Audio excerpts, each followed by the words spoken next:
your work's obviously being, you said you'll leave it to others to judge, but your work obviously has been well received because Swift, do you know off the top of your head how many awards the Swift Sparkling range has won at this point? There's been I do, because as you mentioned, the 2012 vintage recently won a trophy down at Winewise in Canberra for best sparkling wine. So I had to update the tally. So we're up to in the last 4 years, we've won 10 trophies. The Rosé is the current New South Wales sparkling wine of the year. And that's all sparkling, not just rosés as well. So yeah. Yep, sparkling in its entirety from New South Wales. And the year before it was the Cuvée. The Cuvée is also won down in Melbourne, Royal Melbourne Wine Awards, as they're now called, which many in the industry regard as the most prestigious sparkling award in the country. So that was quite a thrill. And it cleaned up at the local wine show 2 years ago and won the not only sparkling but best white wine and wine of the show. And for a sparkling wine to beat all comers, as in Chardonnays, Pinot Noir, Shiraz, the whole lot, was quite a thrill, and to my knowledge, only the second time in Australia I've heard of a sparkling wine taking out Wine Show. It did happen with a Tasmanian wine at the Sydney Wine Show maybe about 5 years ago. So that was, it's a nice confidence boost that you feel that you're on the right path. And like all these things, where does the path end? I don't think it ever does. Yeah.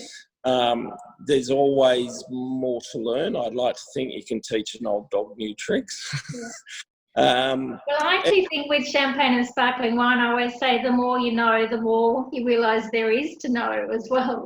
Well, it is. It's for instance, we're 10 years into this project, and we feel that we're on the right path, and we're getting to near where we want to be. But for instance, with the Blanc de Blanc late disgorged anniversary edition, I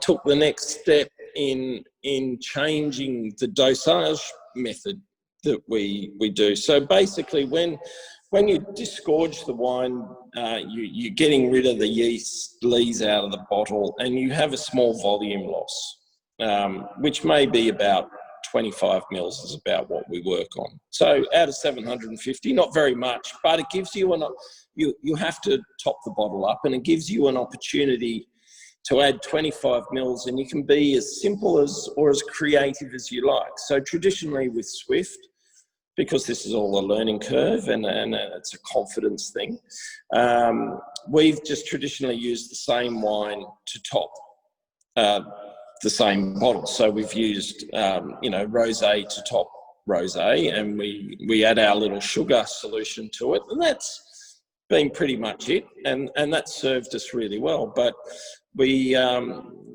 for instance, with the Blanc de Blanc, which is currently being disgorged, it's being topped up with Chardonnay that's been fermented and matured in oak, and a tiny little bit of brandy spirit.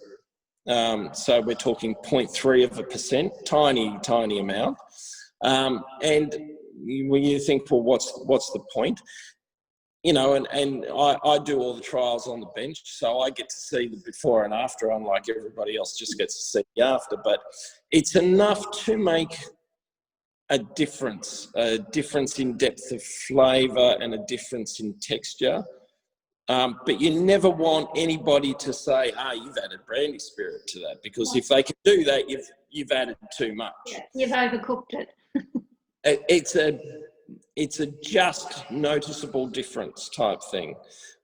So this is, for me, this is opening up a whole new world. 10 years in, this is opening up a whole new world about how I can do a final tinker of these wines. So we'll see how that, and you know, each wine will need a different top-up solution. So there's a whole world of creativity out there just in that little bit. So that's quite exciting.